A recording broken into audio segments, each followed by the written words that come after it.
Fala pessoal, sejam bem-vindos mais uma vez a um podcast aí, EGS. Por esse protagonismo eu fico muito feliz mesmo de poder trazer pessoas aqui que realmente vêm fazendo a coisa acontecer dentro da nossa cidade, pessoas que eu admiro e que eu tenho certeza de alguma forma também outras pessoas admiram também, por isso que elas estão aqui, né? Quero agradecer desde já mais uma vez aí a Marcão aí que tá sempre com a gente, ao Estúdio Lagos TV que vem fortalecendo a gente, cada vez fazendo esse projeto acontecer, né? Temos algumas outras novidades, né? Mas vou deixar essas novidades para o final. Eu quero que você hoje possa estar compartilhando um pouco mais com a gente da experiência desse cara, que é o Fernando Capitão Mordif. Rapaz, pra mim era muito engraçado, que eu sempre conheci como Fernando, doutor Fernando. Não, capitão, eu falei, não, doutor Fernando. Não, capitão, não, doutor Fernando, rapaz, mas é a mesma pessoa. Ah, tá. E minha esposa falou, Leandro, é a mesma pessoa.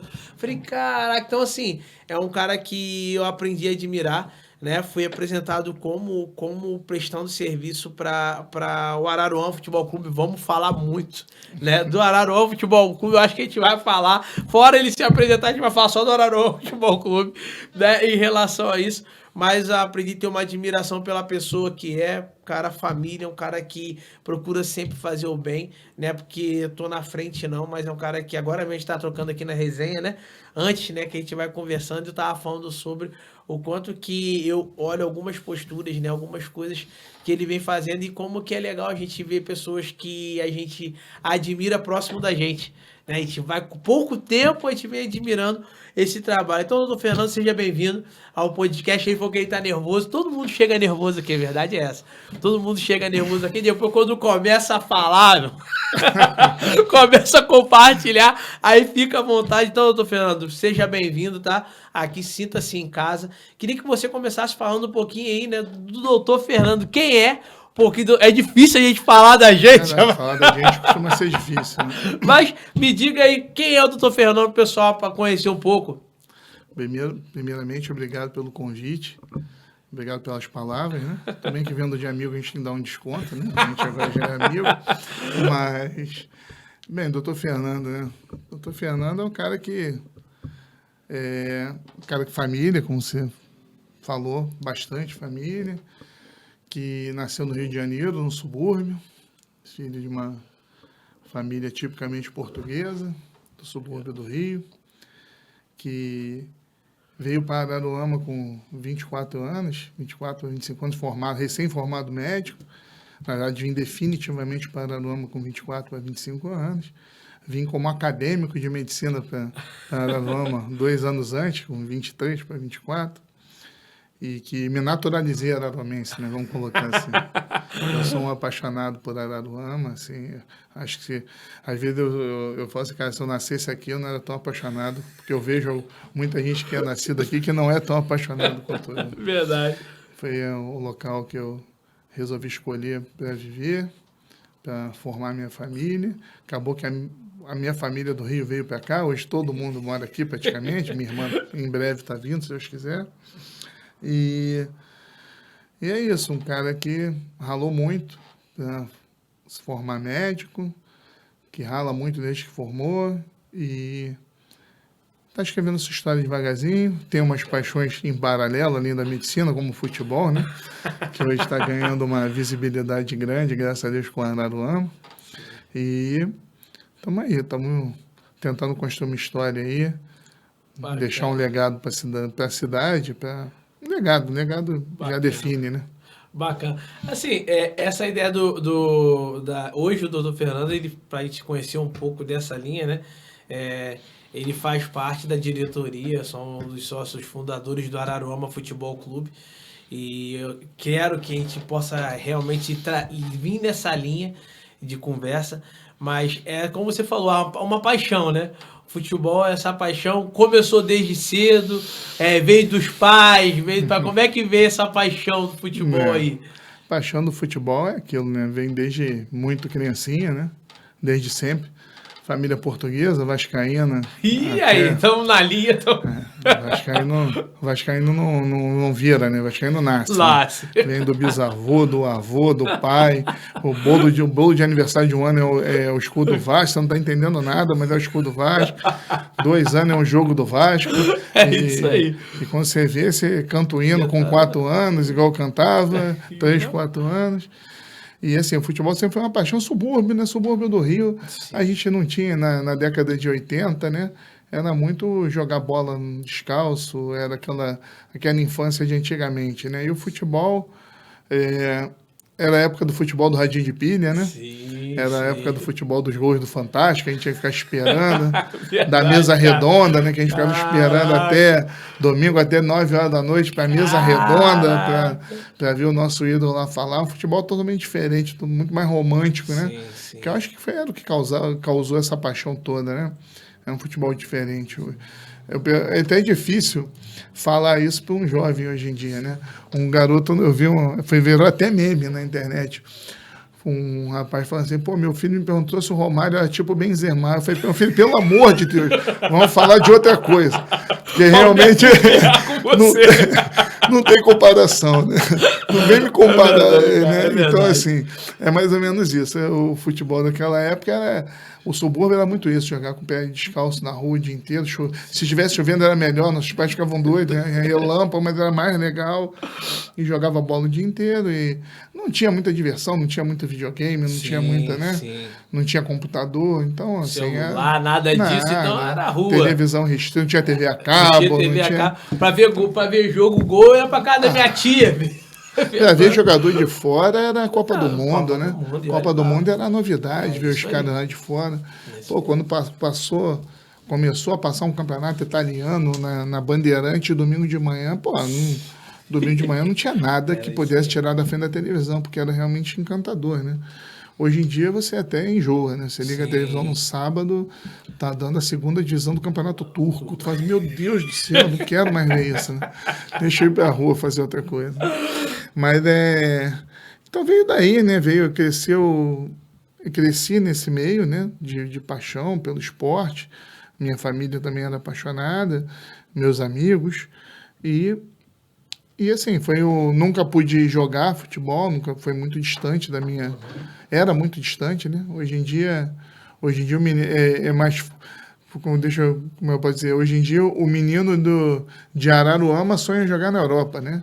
Antigamente a gente no subúrbio do Rio não conseguia chegar num time de futebol profissional do Rio, né? Era tudo muito distante, não tinha escolinha, era tudo... O olheiro que via, né? Também não tinha qualidade, não. Também não tinha, não. Mas era mais... Tem um lance que parece o Renato Gaúcho treinando, aí com aquele short com o peso, tudo louco dentro do vestiário. Eu falei, caraca, olha isso, cara, que era a realidade dos caras. A realidade era outra, né?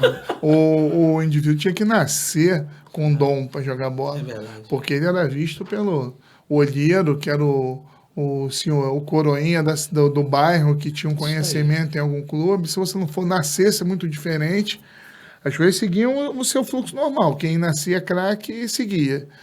Hoje em dia a gente vê um monte de jogador normal aí jogando normal. E o normal é o quê? O cara que treinou desde os 4, 5 anos de idade, tem fundamentos e tal, mas que não é o diferente. Sim. Antigamente só o diferente chegava, e às vezes nem o diferente chegava. Porque você não conseguia ter um dinheiro de passagem, você não conseguia ter coisas que hoje em dia são até mais fáceis. Mudou tudo, né? Meu filho perguntou isso hoje, ele tá conversando aí, ele gosta de futebol, meu filho é apaixonado mesmo, né? E aí ele perguntou assim, pai, pergunta de sempre, né? Cristiano Ronaldo ou Messi? Quem que você acha que joga, que você gosta mais? Eu falo, Matheus, eu gosto muito do Messi, porque eu acho que é algo muito natural dele. A habilidade dele, a genialidade dele é muito natural. Mas por admiração, eu admiro mais o Cristiano Ronaldo. Pela dedicação dele, de ele ter que... Pô, eu me lembro da reportagem do Marcelo falando o quanto que ele... falava que ele tinha que melhorar a cabeceio. O cara ia lá e ficava até tarde no cabeceio. Então o cara se moldou pro tal do robozão, né? Eu particularmente acompanhei o Cristiano Ronaldo desde que ele começou, por ter família portuguesa e tudo. Ele surgiu no esporte em Portugal. E com 17 anos ele jogou um jogo de Champions League, entrou no segundo tempo contra o Manchester United. E ele impressionou o Alex Ferguson, né? O Ferguson, eu quero que leve esse português Só pra lá, isso. esse menino pra lá. E foi quando ele foi pro Manchester muito novo, com 17 anos, ele praticamente não jogou profissionalmente em Portugal. Entendi. Jogou alguns jogos, está fazendo a transição do juvenil para o Orixá. profissional, porque 17 anos, É. ainda mais na Europa, é muito difícil um garoto de 17 anos jogar no time de cima. O jovem que joga no time de cima em Portugal, no time profissional, tem 21, 22 anos, é emprestado para equipes amadores. É muito raro, tem que ser um prodígio. Um Vinícius Júnior jogar no Real Madrid com 19 anos é porque ele é muito diferente, 20 anos. Porque não é a realidade dos europeus, não é assim que eles enxergam o futebol. E o Cristiano Ronaldo foi assim, ele começou a aparecer no Sporting, jogou contra o Manchester levou. E a minha admiração pelo Cristiano Ronaldo é que ele mudou no meio do caminho, né? Ele, quando começou, e muita gente não tem essa visão, ele era tão ou mais genial do ponto de vista técnico do que o Messi, do que o Neymar. Ele pedalava, ele dava uns dribles desconcertantes, só não era produtivo. Ele era aquele cara que era um showman, ele levava a bola ali pro canto, dava o show dele e aí o time dele perdia. Entendi. E o time dele não ganhava, e a seleção não aparecia. Na verdade, ele era até secundário, na seleção em Portugal, quando ele surgiu. Tinha o Figo, o Rui Costa, outros jogadores que eram... Mas ele era aquele cara que o pessoal em Portugal chama de brinca na areia, que é o que pedala muito, vai e tal, e não decide. Produz. E a chave dele virou muito quando ele foi pro Manchester United, que o Alex Ferguson já começou aquela doutrina. E quando ele veio pro Real Madrid, que polarizou com o Messi, né? Que essa polarização aconteceu, que eles se distanciaram do resto dos normais no mundo, né? Sim.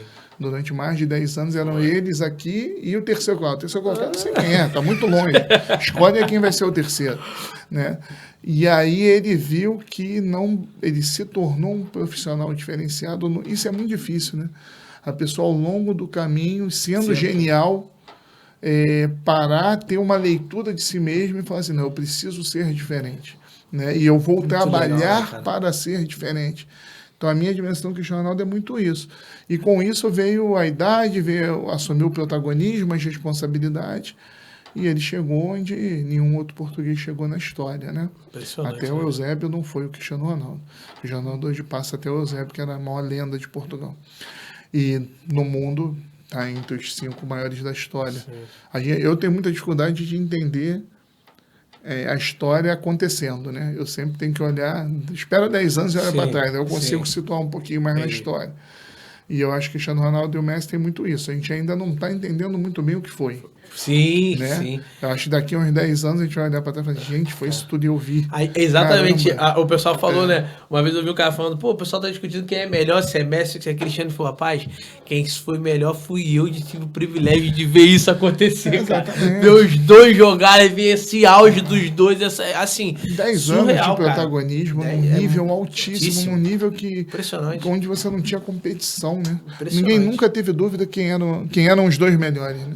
Exatamente. Então, assim, ninguém colocou em risco isso, né? Durante 10 é muito difícil. Cara, é muito legal. Ainda mais no mundo de hoje, né? Pô, é e tudo assim, muito fugaz, né? É como você falou, né? Eu acho que trazendo um pouco isso pra nossa realidade, né? Acho que é como você falou, né? Pô, como que o futebol ele entrou na sua vida, né? Como entra na vida de todo mundo. Eu acho que o brasileiro tem isso por natureza, né? E com o decorrer, eu acho que a paixão, ela também pode nos ensinar a caminhos para o que a gente quer seguir, né? E aí, para você ver, né? Nesse mesmo caminho, você teve a medicina, né? Que foi acredito que esse dia você botou um texto e me marcou muito, né? Porque a gente só vê o lado romântico da medicina, né? De tudo dando certo, o médico, caramba, olha, salvou uma vida, o médico ajudou uma pessoa, e aí eu me lembro que minha irmã, quando você botou aquele texto, eu queria que você comentasse um pouco sobre isso. Minha irmã, ela fez enfermagem, e aí eu me lembro a primeira vez que minha irmã chegou chorando em casa, que tinha uma pessoa que ela estava atendendo, quando ela voltou no plantão, a pessoa não estava mais lá. E aí ela veio aquele choque para ela, então foi a primeira vez e tal. Quando você botou aquele texto, aquilo me marcou. Eu falei, as pessoas não entendem isso, né? Não tem. Na verdade, sim, a medicina ela tem é uma paixão, né? E como toda paixão, né, tem as coisas boas e as coisas menos boas, né? A medicina teve um momento muito glamouroso, né? Na década de 70, 80, né? Que era até injusto aquele glamour todo, né? Porque já tinha toda essa realidade que ficava em segundo plano. Nesses últimos 20 anos, a medicina foi muito usada, né? Muito usada por fins nefastos, né? Para esconder más condutas públicas, para esconder incompetência, para esconder politicagem, para esconder roubo. E aí usaram muito a medicina como uma cortina de fumaça, né? Eu não sou incompetente, né? Incompetente é o médico, né? Então eu vou trazer o médico de Cuba, porque ele encosta no paciente, o médico brasileiro não encosta. Pô, cara, isso aí, assim, o médico brasileiro que é ruim, que não encosta, tira ele, pô. Mas não fala isso de todo mundo, Todo não. mundo, né? Que é Aconteceu ruim, com a polícia, que aconteceu com... Foi Toda generalização é ruim, é injusta. né? Então é injusta, Ela é né? injusta. E assim, era muito injusta, né? Porque só quem trabalha no SUS sabe o quanto o médico brasileiro se esforça para fazer funcionar, né? Sim. Existem exceções, infelizmente existem. Cada vez as exceções estão mais presentes. E acho que é até uma coisa que tem que ser discutida, a formação médica. E aí entra um pouco disso. Quem está indo fazer medicina tem noção do que está indo fazer? Eu traço um paralelo muito assim. É igual aqueles filmes românticos de guerra, americanos ou não, que vê aquele pessoal se despedindo das famílias, sorrindo para a guerra do Vietnã. O cara tinha noção de onde ele estava indo. Claro que a gente está falando, é outro tipo de guerra, né? Sim. Mas não deixa de ser uma guerra. É uma guerra onde você nem sempre está preparado tecnicamente, psicologicamente. Tecnicamente entra a questão da formação. Sim. Psicologicamente também entra a questão da formação. E também entra a questão da politicagem, porque quiseram vender a ideia de que para melhorar a saúde você tem que ter mais médicos, né? Até o nome foi usado. E aí abriu-se faculdade de medicina em todas as esquinas, né? Quem é o professor dessa faculdade? Será que pensaram no professor, no hospital universitário? Qual hospital universitário que esse cara vai aprender a examinar um doente? Quem vai dar aula para ele? Né? A qualificação, né? Exato. Não é só formar, é quem está formando, né? Quem está do outro lado da mesa, né? Então, assim, a gente sempre acho que não existem soluções fáceis para problemas difíceis. Eu acredito nisso na vida. Então, assim, é um problema difícil essa questão, essa matemática da medicina em relação ao Brasil, mas não vai ter solução fácil, né? Sim. Você não começa uma casa pelo telhado, né? Você começa pela fundação. Então, eu acho que tem que discutir a escola. Não sei se estou fugindo até do tema ou se... Nada, eu acho que acho que essa discussão... A verdade é que existe todo é legal você estar falando isso, porque existe toda uma base de princípio para a gente chegar onde a gente vai chegar. Exato. Se você não entender, se você não discutir os erros e entender onde estão os erros, seja meu, seu, do processo, do prefeito, do presidente, do ministro da saúde, você não vai encontrar as soluções. Sim. Você vai encontrar desculpas. Sim. Você vai encontrar desculpa a dizer que o problema não é seu. Sim. Não, eu errei, mas está tudo errado. Exatamente. Não, está tudo errado, mas se você fizer certo, tem menos uma coisa errada para ser corrigida. Mas o problema é que não se discute os erros, né?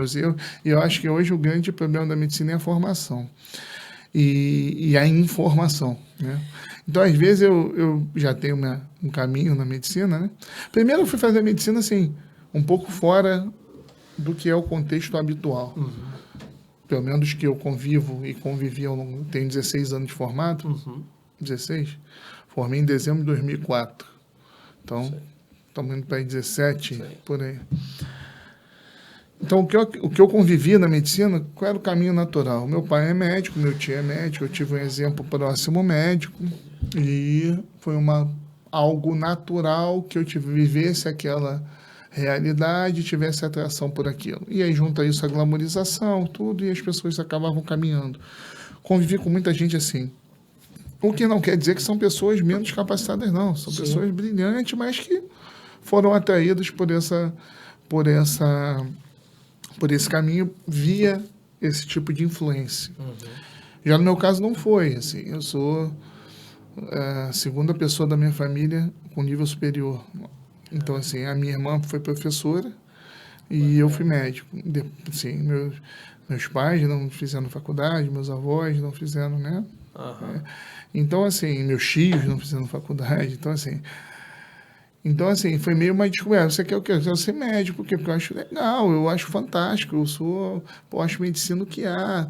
Então, assim, eu não fui pelo glamour. Sim. Eu fui porque era uma coisa que mexia comigo e que me atraía. Sim. Então, assim, eu já cheguei lá de forma diferente do que era o normal. E talvez isso faça eu ter uma visão mais realista da medicina, sem querer criticar quem não tem. Mas eu acho que eu tenho uma visão menos romântica da medicina, porque não foi o romantismo que me atraiu. Sim. Ou talvez tenha até sido o romantismo da arte, né? Eu acho que da arte e medicina. Isso que eu ia falar agora, né? Mas A paixão por de repente, pelo aquele ângulo de visão que você tinha, né? Fez você continuar caminhando. Isso. Eu acho que de tudo no contexto, na verdade, é algo que sempre faz você dar o passo a mais na linha do romântico, né? O racional às vezes tira a gente de alcançar aquilo ali, né? E assim, já viu que eu sou movido a paixões. Né? Exatamente. Falamos do futebol que não é uma paixão, a medicina não é uma paixão. E acho que a minha vida é movida a paixões mesmo. Eu sou muito passional, eu vivo tudo muito intensamente. E isso é uma característica pessoal. E aí a medicina é muito isso, assim. Eu quando coloco aquilo ali, às vezes assim, cara, eu não sou de fazer marketing, não gosto. Eu acho a mídia social muito, como eu posso dizer? Perigosa, talvez, né? Você de estar ali compartilhando uma realidade para se tornar um piegas que aparecer muito rápido, né? Você não sabe, você não tem a responsabilidade pelo quem está lendo do outro lado, que é com a interpretação. Mas assim, eu não sou um cara que posto muito, eu não sou um cara de fazer muita mídia. E a maioria das vezes que eu posto é mesmo aquela coisa de estar ali... Que é um sentimento. Eu acho que aquilo ali foi muito verdade, cara. Muito compartilhar aquilo mesmo, sabe? Porque, assim, a pressão é muito grande, cara. Eu acho que, assim, a medicina é uma pressão muito grande. Talvez a vida seja uma pressão muito grande, futebol é uma pressão muito grande. E aí que é legal a gente até entrar nisso, porque você tem ali essas duas linhas, né? O que eu perguntei e eu vi essa questão do que você expressou da medicina, porque ali eu vi o Dr. Fernando como eu vejo dentro do futebol. Né? A mesma sensação do que as pessoas veem, só o glamour. A gente estava conversando aqui, né? Então, para que a gente entenda um pouco mais esse princípio, né? O Dr. Fernando, eles, com o Michele, com o Dr. Michele e o Dr. Vitor, eles fundaram o Araruama. Né? E a história meio do Araruama vem vinculado ao que vocês já tinham vivido dentro de uma outra paixão que era da cidade, né? Que tinha o rubro. Você chegou a pegar essa ideia do rubro também? Não, a questão do rubro não. Eu cheguei na cidade e o rubro já não existia na cidade, né? Eu tinha ido pro subúrbio do Rio por algumas questões de administrativas, né? O estádio já tinha sido ido a leilão, já tinha até um outro clube na cidade, né, que é do Guanabara, que foi quem comprou o estádio. Mas o Michele foi criado torcendo por rubro, torcedor de arquibancada, né? Então, assim, ele tinha uma paixão muito grande e ele, de alguma forma, tentava, mesmo com o rubro jogando em Campo Grande, ele tentava, de alguma forma, participar e ajudar para que o clube não morresse. Então ele foi meio um diretor de futebol do rubro, sem ser na prática, né? Mas o cara que tentava fazer o rubro acontecer, ia com os amigos da cidade, montava, chamava os amigos que eram torcedores do rubro da cidade, iam de ônibus, de trem pro jogo, em Campo Grande, em Mangu, e tentaram manter a chama acesa por um bom período, né? Tentaram, junto com aquela direção, o Michele tentou, junto com aquela direção, trazer o time do rubro. É uma história meio complexa, que até nem vou entrar em detalhes, porque eu não a vivi, mas é uma história do rubro, tem capítulos muito tristes. E o Michele tentou trazer pelo menos o futebol para jogar em Araruama, né? Em alguns, tipo assim, fica com a administração, mas deixa, pelo menos não deixa o meu clube morrer, né? E aí eu já conheci o Michele por ter amigos em comum que trabalhavam comigo. A gente era médico, mas não trabalhava junto. E a gente começou a se aproximar com o Michele pedindo ajuda pro rubro para mim. Assim, tipo, O Miquel ligava para mim, eu estava no consultório e atendendo. O que foi, Miquel? Pô, tem um jogo do Rubro amanhã, cara, e precisa pagar um borderô e eu tô, pô, não tenho dinheiro. Pô, Miquel, cara, quanto você precisa? Não, pô, X reais, tá, Miquel, me dá tua conta aí. Eu transferia, e eu não ia no jogo. Mas eu meio já vivi aquilo com ele vinha com camisa do Rubro para comprar, e a camisa, eu falei, a próxima vez que você vier com a camisa vermelha e preta do Rubro, eu não compro mais. Vascaíno comprou a camisa vermelha e preta. Você faz a camisa branca, vermelha, senão não te ajuda mais. E aí, brincadeira, eu comprava as camisas do Rubro, mas mesmo sem ver o jogo do Rubro, mas eu me encantava aquilo de paixão, que era uma paixão que eu também tinha, mas muito distante de ser gestor de um clube. E aí, em um determinado momento, o Michele perdeu esse contato com o Rubro, por questões administrativas, ficou suspenso de jogar na federação. E aí o Michele já estava mais próximo e tal, por tudo isso que a gente vinha vivendo, ia conhecer o Vitor, e aí a gente tinha outros amigos em comum. E aí o Michele veio com essa ideia de, pô, por que a gente não monta um time em Araruama? Na verdade, a primeira ideia dele foi assim, vamos tentar trazer o Rubro para Araruama? Vocês me ajudam? Tá, se você trouxer, a gente ajuda. Mas aí não conseguiu trazer, por essas questões burocráticas, né? E aí a gente falou, então por que a gente não monta um time? 3 inocentes, né? Vamos montar um time? Pô, que legal, vamos montar um time. Então vamos montar um time, pô. Pô, por que a gente não pensou nisso antes? Vamos montar um time, por que ninguém pensou nisso antes, né? Pô, tá fechado, vamos montar um time, pô. Beleza, então como é que a gente começa por onde, então? Não tem um time, tá? Não tem um estádio, não tem onde treinar, não tem um jogador. Só montamos um time, definimos o... Compra um jogo de colete, uma bola. Definimos o nome, não, tem que ser Araruama para não acontecer a mesma coisa que aconteceu com o Rubro, que levaram para Campo Grande. Tem que ser Araruama. Araruama, se for para Campo Grande, ninguém vai querer torcer para Araruama e Campo Grande, porque de Araruama é de Araruama. Definimos o nome, a data de fundação ficou definida, que era o feriado era um feriado do aniversário da cidade, onde teve essa conversa, então acabou que o Araruama foi fundado no dia do aniversário da cidade, 6 de fevereiro. 6 de fevereiro de 2016. E aí, mas tá bom, então, beleza, Araruama, como é que... E aí, faz como? Tem que fazer um estatuto. Então, vamos arrumar um estatuto para fazer um estatuto da Araruama, então... E aí, tem que ver com a federação para poder fazer a inscrição. Miquel, não, federação, já fui lá várias vezes, eu vou lá ver. Tá, beleza. Aí Miquel, 2, 3 dias depois foi na federação e falou assim, eu preciso conversar com você. Eu acho que deu ruim. Mas já, 3 dias do clube já deu ruim. Eu acho que deu ruim. Porque, a federação tá cobrando 500 mil para inscrever o time. 500 mil, cara. Quem não falou isso antes, rapaz? Agora eu queria time, agora pouquinho.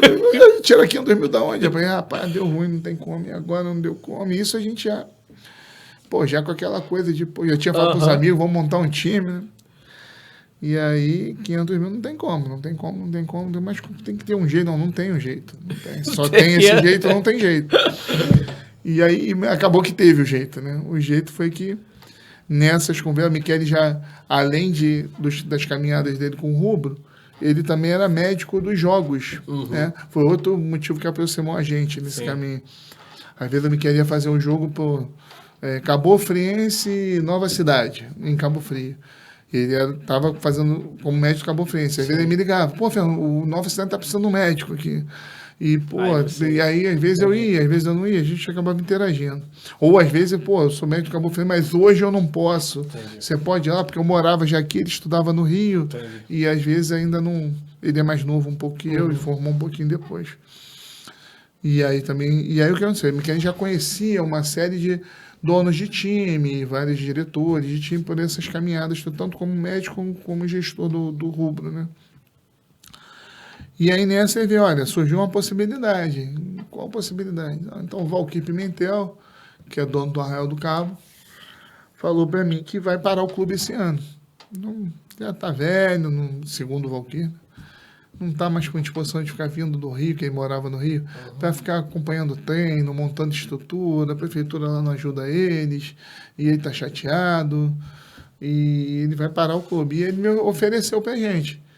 tocar o clube dele. Mas começou, não, ele falou, a gente monta ele falou pra gente montar o Araruama e joga em parceria com o Arraial do Cabo, usa o registro do Arraial do Cabo. Para ele é uma forma de não parar o clube. Se ele mudar de ideia ano que vem, daqui a 2 anos, o clube não ficou parado. Porque o clube não pode ficar parado sem disputar campeonato. Ele tem que pedir licença na federação, uma licença que acho que é de 2 anos, depois para voltar a cair de divisão. Entendi. E aí, para o Valquíria era interessante não cair de divisão, não ficar parado, e se ele mudasse de ideia, alguma coisa acontecesse, voltaria com o Arraial do Cabo. E ao mesmo tempo, qual foi a nossa ideia? Vamos fazer o Araruama, vamos jogar, vamos ganhar, vamos aparecer, vamos despertar o interesse do poder público, das pessoas, dos amigos, e aí a coisa anda. Desse inteirinho a coisa anda, e a gente corre atrás desse registro. E como se 500 mil fosse fácil de conseguir, mas a ideia foi... Então a gente meio que começou a casa pelo telhado, né? A gente começou jogando profissionalmente, a gente não começou fazendo uma base, um campo de treino, um sub-17, um sub-15, para jogar um campeonato daqui a 3. Não, a gente começou... Isso aí foi em fevereiro, março, né? Fevereiro, foi 6 de fevereiro que a gente criou o clube, essa confusão toda foi em fevereiro, te joga, não joga. Em maio tinha um campeonato para jogar. Com o Arraial. Com o SEAC Araruama. Por isso que no nosso escudo tem SEAC Araruama, que é o quê? Centro Esportivo Arraial do Cabo / Araruama. Que foi a nomenclatura que foi criada junto à federação. Porque a federação disse assim, não pode, Arraial do Cabo é Arraial do Cabo. Não, mas tem uma parceria com o Araruama. Esse Araruama não existe pra gente. Porque ele não está registrado na federação. Entendi. Não, então criou-se, como tinha clubes que mudam de cidade, e aí a gente conseguiu fazer a federação enxergar com esses olhos e virou o SEAC Araruama. E aí a gente foi pro campeonato. Como foi pro campeonato? Pera, encurtei um caminho enorme, né? Porque até aí a gente ainda não tinha nenhum jogador, não tinha nada.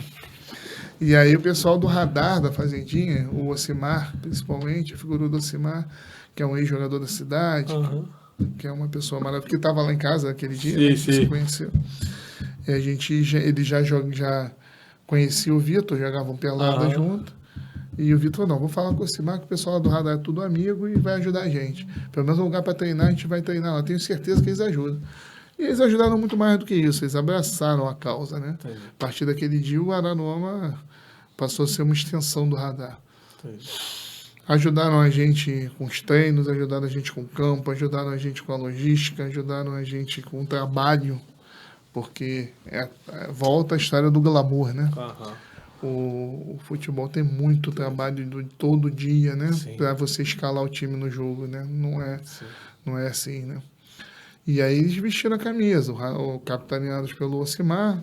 A segunda pessoa que a gente captou foi o Roque, né? Que morava na Fazendinha, que era ligado ao futebol amador, ao Ocimar também. E aí começou a acontecer o Araruama. O Araruama não aconteceu com Vitor, Michele e o Araruama começou quando a gente foi abraçado pelo pessoal da Fazendinha. Entendi. Então a gente tem uma gratidão eterna a essas pessoas. São extensão da nossa família, é o lugar onde a gente se sente em casa, é o lugar que é a nossa casa. E o Roque e o Ocimar são pessoas que para sempre serão pessoas importantes. A gente chama eles de diretores amadores.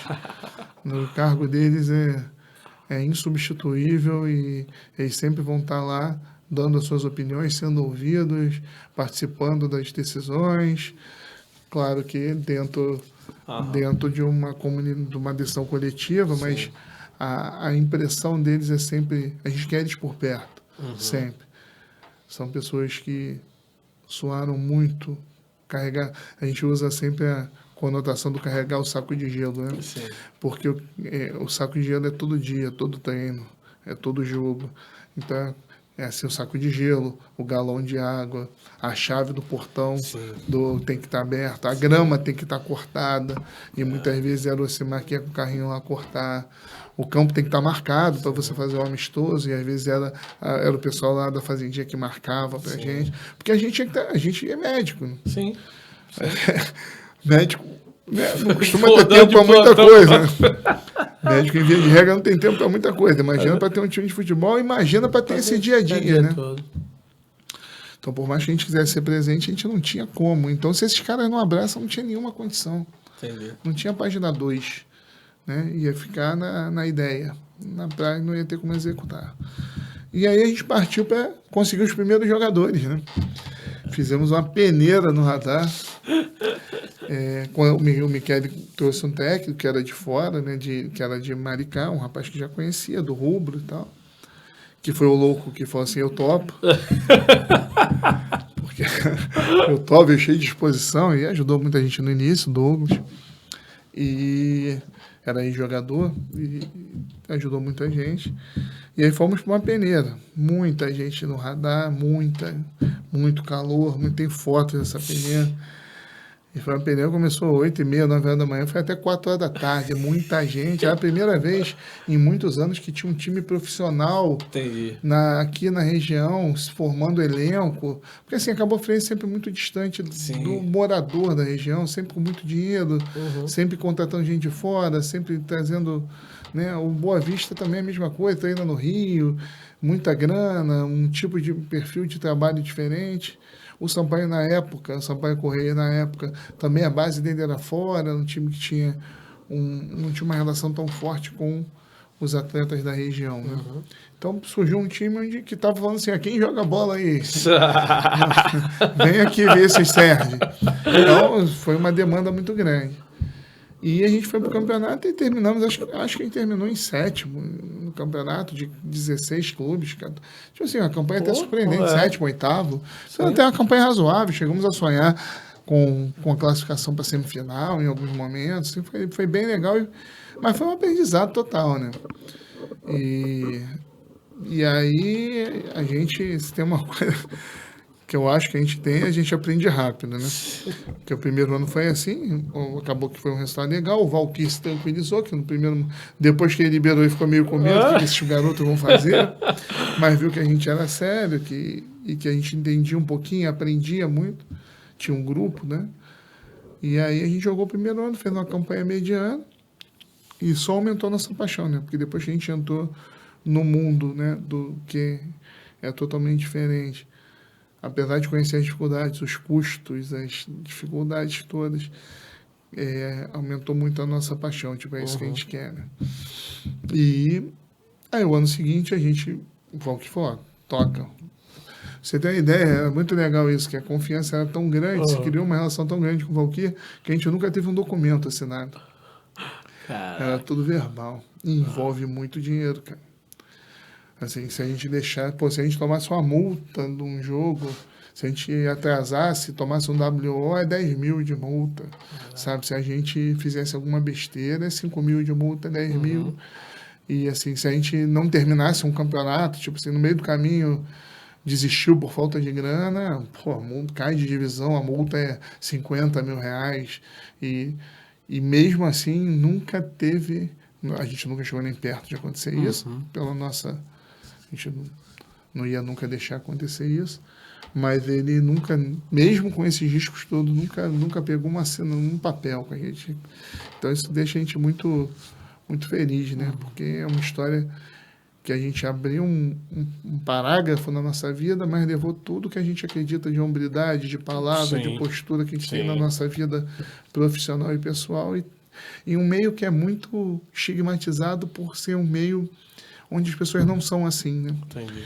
Inclusive, é uma coisa que a gente está desconstruindo, né? Todo dia a gente desconstrói. Hoje em dia, a gente já tem 6 anos depois, né?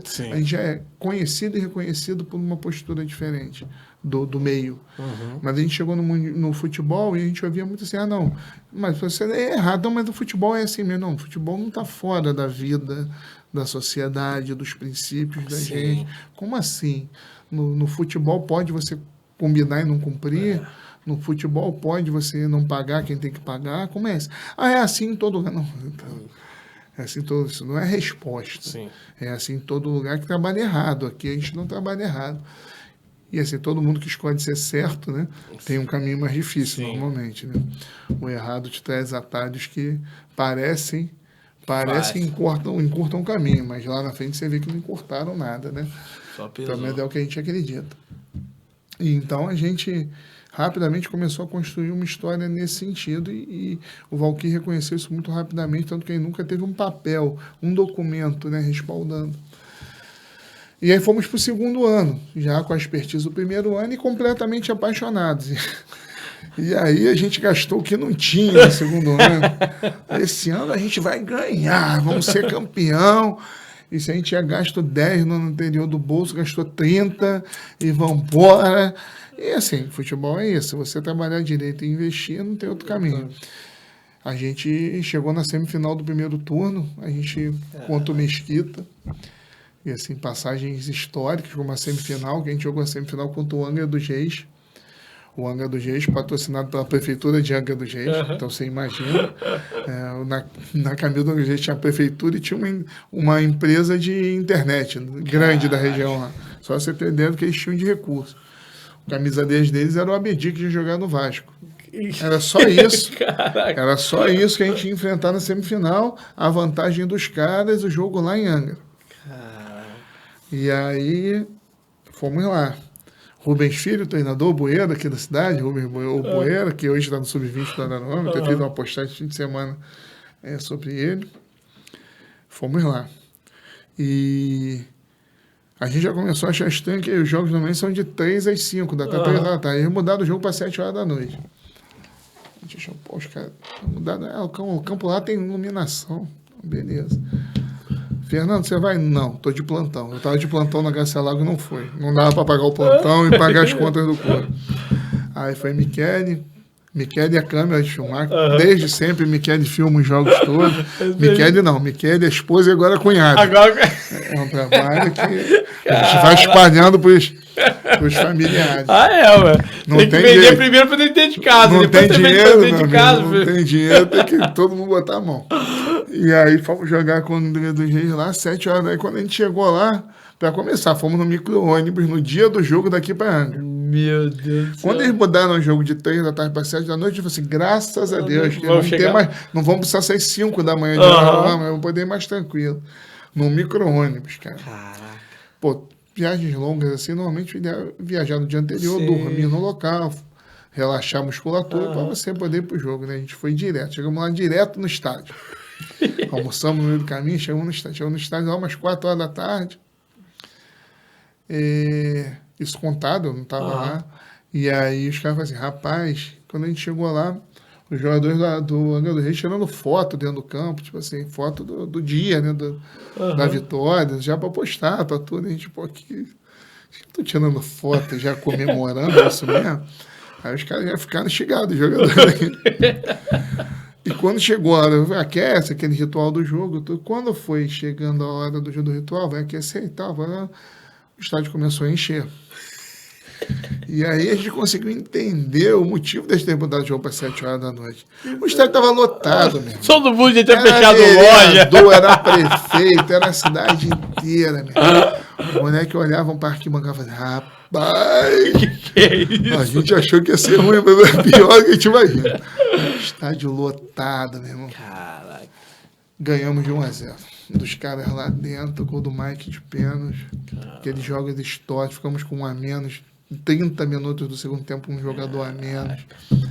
E ali a gente começou a entender que tinha muita coisa além do que a gente via, né?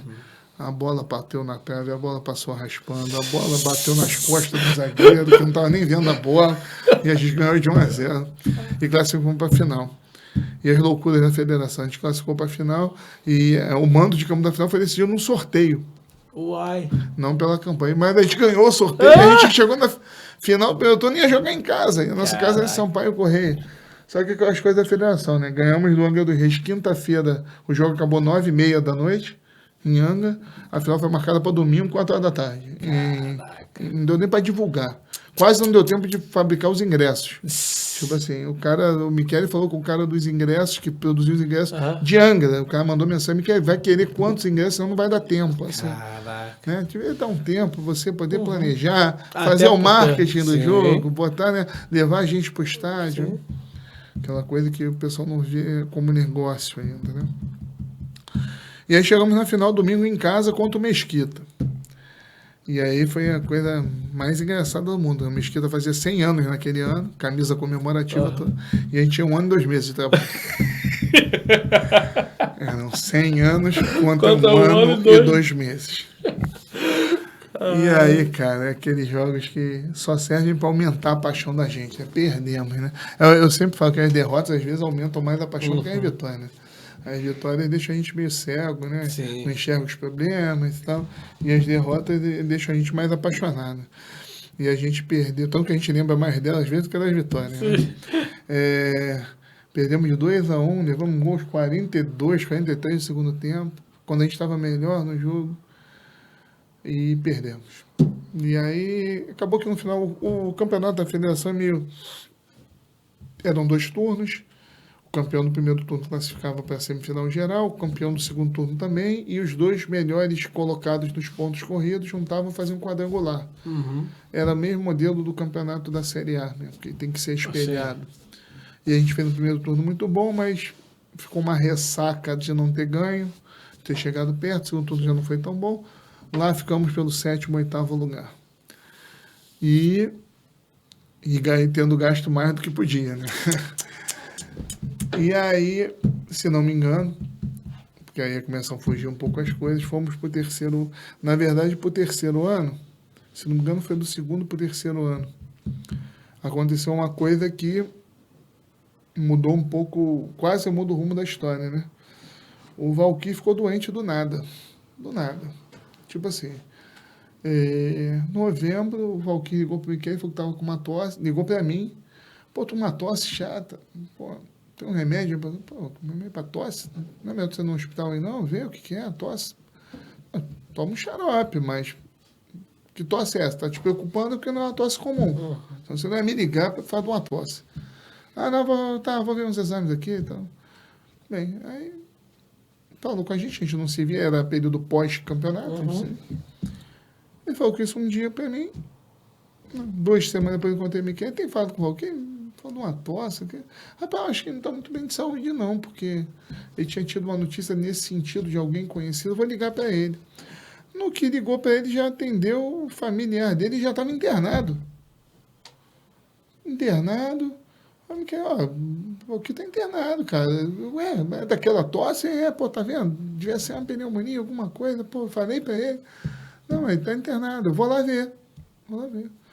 No que chegou no hospital, já foi recebido pela família. Olha, internou, começou com uma tosse, tem uma doença, já descobriu uma doença tal, não tem cura. E tudo veio de uma avalanche pra gente em novembro, dezembro do ano. Resumindo, 3 ou 4 de janeiro, o que faleceu. Em 2 meses, o que faleceu. E aí entra aquilo, né? Você não tem um contrato, você não tem um papel, era tudo de boa. Só que a gente já tinha uma relação muito forte com a família do Valquí, porque ele falava da gente, a esposa dele vinha nos jogos com ele e tal. E aí foi uma coisa muito legal, porque a família fez questão que a gente ficasse com a administração do clube, né? Entendi. E a gente acabou ficando com o clube. O Arraial do Cabo passou a ser nosso. Claro que houve uma negociação, né?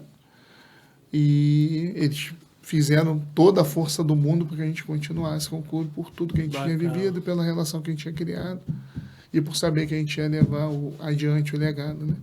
Então, são as coisas que a gente fica feliz de ter construído, né? E, a partir daí, passou a ser a gente, ainda como se é que era do ano, porque para mudar o nome tem uma burocracia grande que a gente está, inclusive, trabalhando nela há 1 ano. Há 1 ano, que desde abril, maio do ano passado, a gente está tentando fazer essa mudança. E aí envolve cartórios, porque é o cartório do Rio, o cartório de Arraial, o cartório de Araruama, é a federação. Mas a expectativa é que até agosto a gente consiga mudar definitivamente o nome para Araruama. E é isso. E a partir daí a gente foi sozinho. Aí veio a pandemia. Veio que se reinventar de novo. Tivemos que reinventar de novo. 2 campeonatos muito difíceis, sem torcida, com todos os protocolos, tendo que pagar exame de 15 em 15 dias para os jogadores e tendo que pagar o exame dos árbitros. E ter que ter cada jogo em casa ter 50 garrafas de álcool espalhadas e protocolos de isolamento. Isso é uma dificuldade enorme. Era difícil para o time da primeira divisão, imagina a gente na terceira, né? A gente jogou praticamente 2 campeonatos com esse fantasma do Covid. Sem falar quando você testava o jogador na semana do jogo, ele estava positivo. E aí você teve um jogo contra o Angra dos Reis, que foi contra o Barra da Tijuca, já no campeonato de 2000 o segundo campeonato da pandemia, né?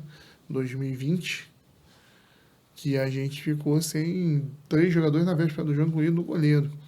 Na nossa divisão é assim, normalmente a gente não tem 2, 3 goleiros do mesmo nível. Quer dizer, nem o Flamengo tem, nem o Vasco, quanto mais da gente. Quando você começa Os caras já sofrem nisso. quando você começa a botar o reserva, já não é igual o titular. Imagina a gente, né? Com toda a nossa dificuldade de série. A gente foi assim, o goleiro na véspera do jogo, que era um cara que era muito importante pra gente. E aí o jogo foi uma catástrofe, foi a pior derrota da gente. No dia seguinte, o Olaria, tomamos um pau. Eu ainda fiquei com fama de pé frio, porque eu quase não vou jogo fora, fui naquele. Nós tomamos uma porrada que eu quase não sabia nem voltar para não. Mas muito por isso. Aí o Covid trazia essas coisas, né? Sim. Do nada você ficava... E na época não era igual hoje em dia, que todo mundo vacinado, você afasta 5 dias e retesta. Não, na época testou era 14 dias afastado. É isso aí. E aí você perdeu o goleiro, não foi por um jogo, foi por 3. Perdeu metade do time por 3 jogos. E você não tem gordura de elenco para isso. Né? E a gente foi indo. Até chegar 2022, que aí foi um ano diferente da nossa história. Mas que foi um ano diferente muito por tudo isso que a gente viveu. Sim, claro que a gente está falando em 15 minutos. Uma série de experiências, de vivências, né? De viagens, de dia a dia, de dificuldade. Aí tem que marcar a resenha de uma tarde inteira. De tomada de decisão. Que a gente, como tudo na vida, a grande dificuldade é a tomada de decisão. Sim, né? sim. Ainda mais quando você é gestor, né? Sim, Quando você gera um grupo de 30, 40 pessoas, uma tomada de decisão errada, você às vezes perde o grupo inteiro, né? Sim. E às vezes a tomada de decisão tem que ser dura, tem que ser firme. E a gente foi aprendendo com isso tudo. Como a gente estava conversando antes, nós somos 3 presidentes, né? Não importa quem está assinando, quem está eleito, né? Nós sempre decidimos tudo em conjunto, né?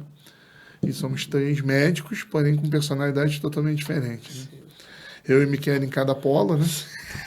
O Michele é gente boa, tranquilo, amigo, não sei... Eu estressado ao extremo, cara que explode. E o Vitor que chega ali e fala assim, não, então vamos fazer isso. Aí eu e o Michele concordando. Normalmente a opinião do Vitor é a mais sensata. Foge da explosão e da pasmaceira que o Michele é às vezes. Né? Então, assim, isso acaba equilibrando a gente, né? Nós somos um grupo muito equilibrado. Fomos até hoje, acredito, um grupo muito equilibrado por isso. Temos princípios muito fortes, valores muito fortes que nós defendemos, mas quando a gente tem visões diferentes, a gente consegue ter um equilíbrio, apesar das personalidades, para tomar a decisão. E sempre a decisão tomada, independente de quem foi o voto vencido, foi uma decisão encampada pelo grupo, era a decisão do grupo. Abriu a porta, tomou a decisão de todo mundo. Isso fortaleceu muito o nosso caminho. Né? Show. E é um pouquinho da nossa história. É muito legal porque a gente resumiu aí, né? Resumimos muito. Resumindo muito. Eu acho que, cara, tem muita história, muita resenha. Muita resenha, história engraçada. Caraca, de ida, de busca, de vinda, de gol, de vestiário. De quebrada, que a gente chama no futebol, as quebradas que a gente dá, o cara fala besteira. E assim, eu fico feliz de fazer parte um pouco, né, disso. Eu acho que eu entrei no ano passado, né, a gente veio somando aí com essa parte do marketing e tal, e até pra gente ir caminhando já por fim. Mas uma coisa que me marcou muito foi o quanto que a paixão, né, ela consegue manter um sonho em pé, né? E aí você falou uma coisa na última reunião, foi muito legal, que você falou assim, pô, cara, muitas das vezes eles viveram a nossa paixão, né? Eles viveram o nosso sonho. Você falou, eles viveram o nosso sonho, eles estavam ali vivendo o nosso sonho. Com a pior parte, né? Que é a parte do trabalho. Com a parte do trabalho. E ali a gente via, pô, a rede social, foi a primeira rede social que eu tive a oportunidade de gerir, né? Onde, pô, em 3 meses a gente bateu mais de 800 mil visualizações. Um troço absurdo, engajamento de 10 mil pessoas falando, pô, época de jogo. Às vezes eu tava conversando com a sua esposa, Dani, Leandro, tá muito legal, mas eu falei, eu tô doido, Dani, não dá pra responder todo mundo, não dá pra curtir pra todo mundo. Pessoal querendo falar, mas e aí o resultado do jogo? Pô, você deveria filmar, bota o dia. Rapaz, eu tô aqui em casa. A gente ficava lá em casa, eu falei assim, a ansiedade era tão grande que acaba que passava pra quem tava do lado. Meu filho até hoje, meu filho, pai, quando que vai voltar os jogos do Araruama? Eu falei, o que? Você quer o desespero de novo, né? A casa parava. É muito intenso, É né? muito intenso. Muito intenso. Pô, você... Alimenta a paixão. Pô, é Aquela impressionante, intensidade. cara, é impressionante. Quem bebe dessa água... Pô, não, é que eu acho que aquela ideia do cara chegar ali e falar que, rapaz, você viver aquela emoção, a gente tava falando esses dias sobre a questão de você ir no estádio, né? E, cara, quando você vai no estádio, pode ser quem for, pro torcedor, cara, na hora que você pisa, você vê uma torcida cantando, você vê aquela coisa, aquela atmosfera, vai rolar a bola, primeiro Então, assim, e aí a gente conseguiu viver isso um pouco, né, através das redes sociais, através do trabalho em si. E a gente viu o quanto que isso pode ser favorável à nossa cidade. Né? A gente ter essa questão dessa paixão trabalhada, a gente ter, e é um sonho, né? Hoje, para quem não sabe, tem um projeto do CT, né, de treinamento do Araruama Futebol Clube. Hoje a gente tem o projeto Arara Parceira, que é empresas que possam estar sendo empresas de menor porte, podem estar apoiando. A gente tem projetos como Arara Mais Negócio, que é para poder motivar a coisa a acontecer, né? E eu imagino que como que gira a cabeça de vocês entre o primeiro dia da conversa, vamos fazer um time, ao que tem hoje. Na verdade, assim, é muito interessante você falar nisso, porque assim, o Araruama Futebol Clube é um projeto muito maior do que o que se vê, né? Sim. Você sabe disso, porque você está trabalhando dentro desse projeto há mais de um ano aí com a gente, buscando executar e os nossos projetos. Mas o Araruama Futebol Clube é um projeto social, em última análise. Sim. Na verdade, nós temos... A nossa ideia é ser Araruama Futebol Esporte Clube, né? Essa é a grande sacada, né? Na verdade, a gente quer o quê? Ter o time de basquete de Araruama, a gente quer ter o time de futsal de Araruama, a gente quer ter equipe de canoagem de Araruama, a gente quer ver o Éder do jiu-jitsu com o kimono lá, com a nossa arada no braço em algum momento, representando a cidade. A gente quer que o time seja muito mais do que o time, assim, do que o time do principal que subiu de divisão no passado, Davi contra Golias, que legal, história maravilhosa, que vai virar livro um dia, né? Mas que não é, isso é a ponta de um iceberg, de uma história que é muito maior. A gente quer muito mais, a gente quer a divisão de base, a gente quer as crianças querendo viver o Araruama, a gente quer o Paraolímpico, né, que é um sonho que a gente tem de ter um atletismo paraolímpico, de ter um futebol paraolímpico, de ter um basquete paraolímpico. Agora, é aquilo, a gente não vive só de sonho, né? Por isso que a gente trabalha tanto nos projetos, que você em formatar projetos e tentar a busca de apoio, né? Sim. Assim, é uma verdade, assim, não tem problema nenhum dizer isso, a gente nunca teve apoio público em Araruama. Público talvez esteja generalizando, a gente sempre teve muita amizade por parte de alguns de vereadores, mas digo assim, apoio propriamente dito da prefeitura, oficial, né? Independente de quem fosse o prefeito. Sim. Não sei se por não entender o projeto, não sei se por achar que é muito ou que é pouco, ou que não é o perfil da cidade, ou que não é o perfil de planejamento deles. Não vem ao caso o motivo. Simplesmente a gente não teve esse apoio. E a gente, de um ano para cá, você está podendo fazer parte disso, a gente está tentando justamente criar mecanismos para não ficar sonhando. Correto. Não ficar esperando que essas coisas aconteçam. Porque a tendência é todo mundo querer sair na sua foto quando você é campeão. Sim. Mas muito pouca gente quis carregar o gelo. Sim. Por isso que essa metáfora do carregar o gelo a gente fala muito, né? Porque a gente valoriza muito quem carregou o gelo, cara. E você pode ter certeza que esses caras vão estar na foto. E você pode ter certeza que eles vão estar em foto de título. Porque, assim, o que está sendo criado é raiz. É raiz que eu digo, não raiz Nutella, raiz. O que parece ser pequeno está crescendo para baixo. Está crescendo forte. Entendeu? E eu acho que quando a gente conseguir que esses nossos projetos comecem a acontecer, vai ser uma avalanche. Sim. Essa é a impressão. Não sei se é a mesma que você tem. Você Sim, tem a visão profissional. Não, mas com eu, certeza. de alguma forma, tenho a visão profissional, mas tenho a visão lúdica também da coisa. E, assim, a gente já mudou a vida de muitas pessoas. Óbvio que a gente não vai citar detalhes, mas a gente já mudou de várias formas. Já mudou a vida do garoto do sub-20 nosso, que estava indo para o lugar errado, com as pessoas erradas, que passou a viver diferente. A gente já mudou a vida do cara que começou como treinador de goleiro aqui, hoje é treinador de goleiro profissional em time maior. A gente já mudou a vida do cara que chegou aqui sem saber muito qual seria o futuro, e hoje é treinador em outros lugares. Você está me entendendo? A gente já... É uma ponte, né? A gente já ajudou, de alguma forma, ou já serviu exatamente de ponte ou de lugar seguro para muita gente em momentos difíceis, ou não, ou momentos que fizeram ela tomar decisões. A gente já fez a anestesia do parto de filho de jogador, o Vitor, no caso, que ele é anestesista. A gente já fez endoscopia de parente jogador, aí já eu e Michele, a gente já atendeu mãe, pai, tio, irmãos, a gente já distribuiu inúmeras cestas básicas, a gente já... Porque, assim... Utilizou a ferramenta A ferramenta é muito maior do que se vê. Sim. O dia a dia, quando a gente fala do dia a dia do trabalho, é muito maior. Sim. Entendeu? Eu já fui na comunidade da cesta básica no dia 31 de dezembro.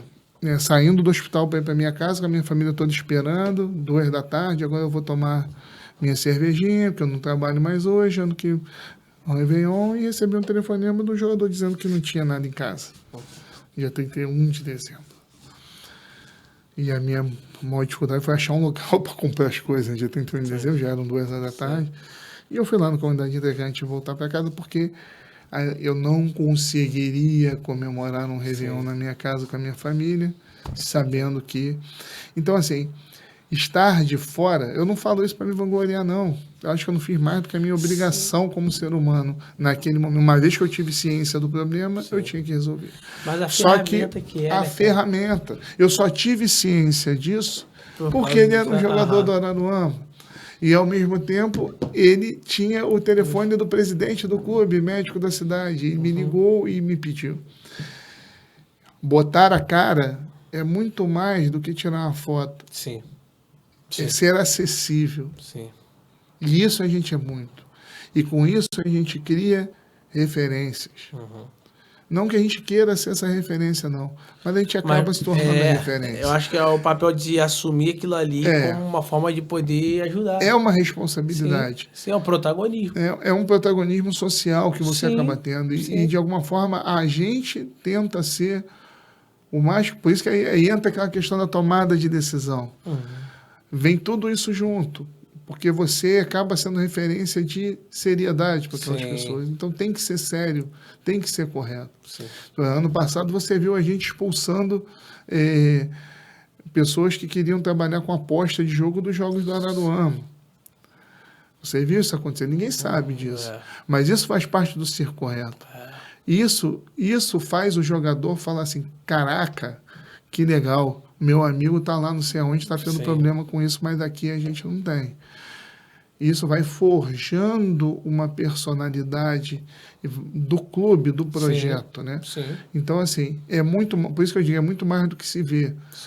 O jogo, ganhou, perdeu, empatou, cara, legal, isso é importante, a essência do trabalho é isso, ganhar, perder ou empatar, ser campeão ou não. É um jogo onde você quer ganhar sempre. Mas é muito mais do que isso, cara. É muito mais do que isso. E viver o dia a dia, entendeu? É o fio que você dá para a casa do jogador que ele está construindo com uma dificuldade. É o saco de cimento, é o muro que você levanta da casa que caiu com a enchente. Eu estou falando só de coisas que me vêm à mente, que foram situações que a gente viveu.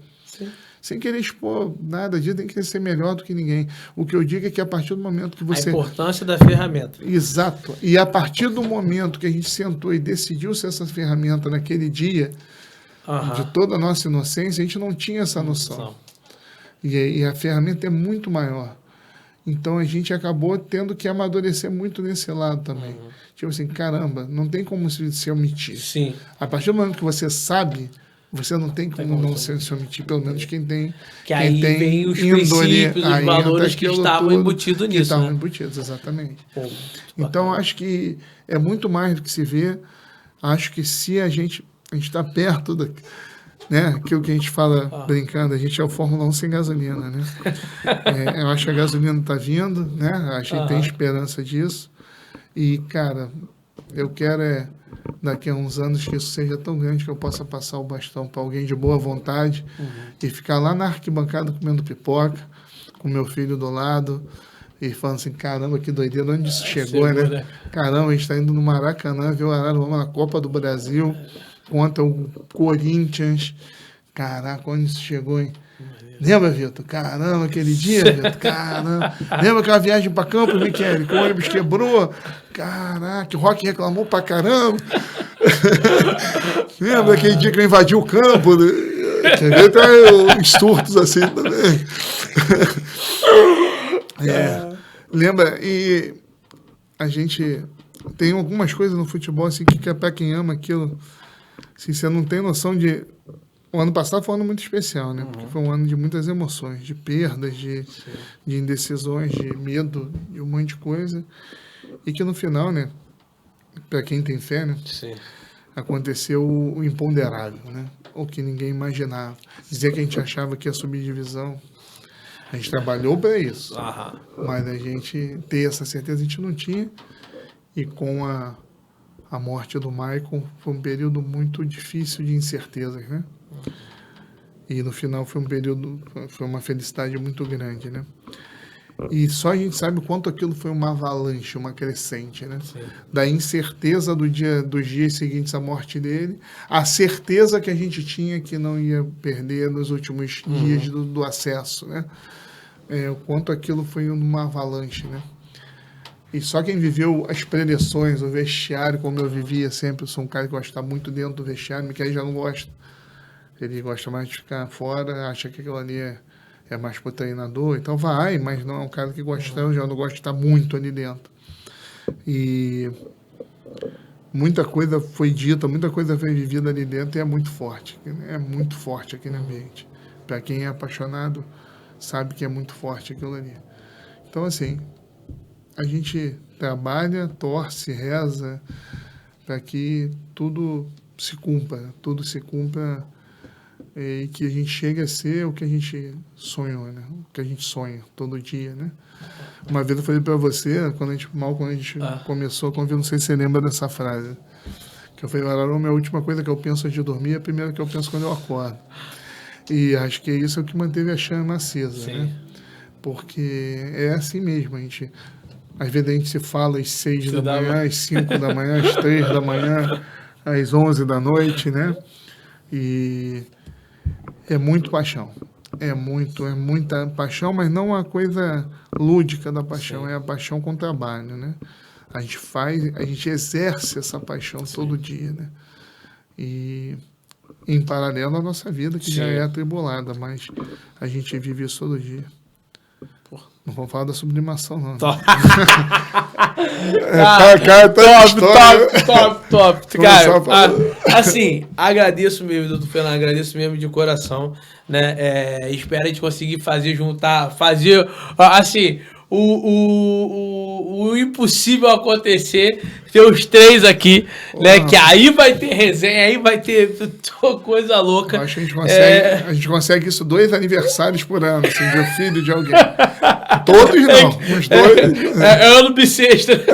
Ano bissexto, né? Todo ano tem um aniversário que os 3 estão. Estão os 3. E assim, quero agradecer mesmo, né, a sua predisposição de poder estar com a gente aí compartilhando um pouco dessa história do Araruama. Eu acho que se você quiser fazer parte do Araruama, pô, a gente tem lá o sócio torcedor, nós temos lá, pô, o Arara Parceira, a gente tem lá o Arara Mais Negócios, a gente tem diversos projetos aí que com certeza o Arara Mais Esporte tá aí com o Black Knight veio somando também. A gente tem diversas coisas que realmente é onde, como o Dr. Fernando falou, é uma ferramenta que a gente quer construir para poder agregar e trazer mais valor ainda mais para nossa cidade. Quero parabenizar, né, o Dr. Fernando não só por toda essa história magnífica e que a gente pode ter viver isso dentro da nossa cidade, mas por sempre estar com esse olhar, né, de querer agregar, de querer ajudar, de querer compartilhar. Michele, que não está aqui também, doutor Michele, doutor Vitor e toda a equipe, né, é o que a gente fala, né, toda a equipe do Araruama, parabenizar mesmo, porque hoje se o nome da nossa cidade é levado para outros lugares do estado,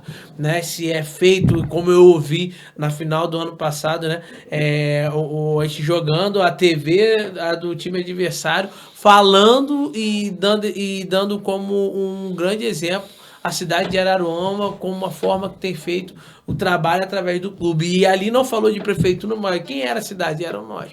Era eles. Então, assim, eu quero agradecer por levar o nome da nossa cidade, por levar o nosso nome, por nos representar tão bem assim.